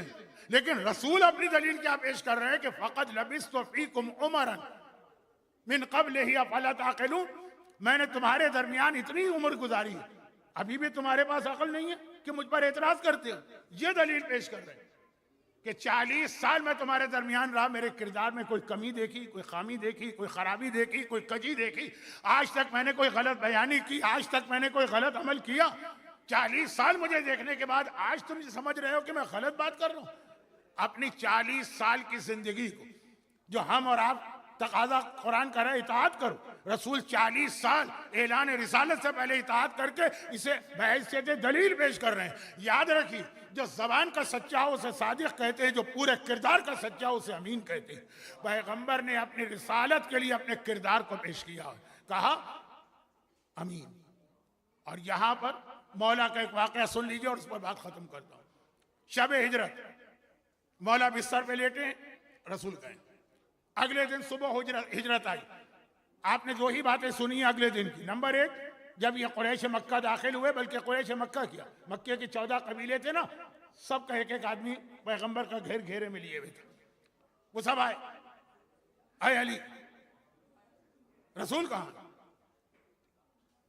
तुम सारी रात क्या करते रहे जो 14 आदमी खड़े हुए थे? कहा तो हम तो इनको तो रसूल समझ रहे थे। अली चादर ओढ़े सो रहे हैं। कुफारे मक्का क्या कह रहे हैं कि ये अली, ये रसूल। एक हदीस आप अल्लामा मजलिसी से लीजिए, एक हदीस आप सही बुखारी में हजरत आयशा से लीजिए। पैगंबर के दादा हजरत अब्दुल मुत्तलिब की पेशानी में जब नूर रसूल आया ना, और वह जा रहे थे एक जगह बचपने में माँ के साथ, अपनी माँ के साथ, अब्दुल मुत्तलिब की बात कर रहा हूं, यानी पैगंबर की परदादी जनाब हाशिम की बेवा सलमा।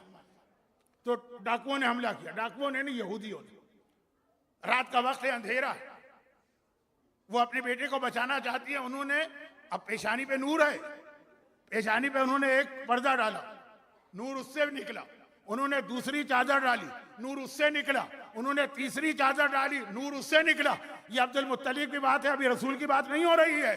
3-3 चादरें डाली, नूर छिन छिन के आ रहा, छन छन के आ रहा। उन्होंने कहा सलमा ने, बेटा तेरे पेशानी का नूर तो हमें इन यहूदियों के हाथों में गिरफ्तार करा देगा, ये हमें शहीद कर देंगे। फिर उस वक्त जनाब सलमा का मैके वाले 4000 आदमी मदीने से निकल के आ गए। 4000 शायद मैं ज्यादा कह गया, कम थे, वो आ गए। ये अब्दुल मुत्तलिब दादा। तो पैगंबर, ये तो अल्लामा मजलिसी ने लिखा। और उधर आइए, सही बुखारी, हजरत आयशा कहती है रसूल के चेहरे से इतना नूर निकलता था, कि रात के अंधेरे में अगर जमीन पे सुई गिर जाती थी तो हम पैगंबर के नूर की रोशनी में सुई ढूंढ लेते थे। अंधेरे में, उस जमाने में लाइट नहीं है, लाइट नहीं, ढूंढ लेते थे, सुई ढूंढ लेते थे। तो ये नूर रिसालत इतना, अब सारी रात अली चादर ओढ़ के लेटे हैं, रसूल का नूर ऐसा है कि सब देख लेते हैं। तो आखिर उन्होंने क्यों ना पहचाना कि ये नूर आना बंद हो गया? बंद नहीं हुआ, जितना रसूल का नूर था उतना ही अली के चेहरे से नूर जाहिर हुआ।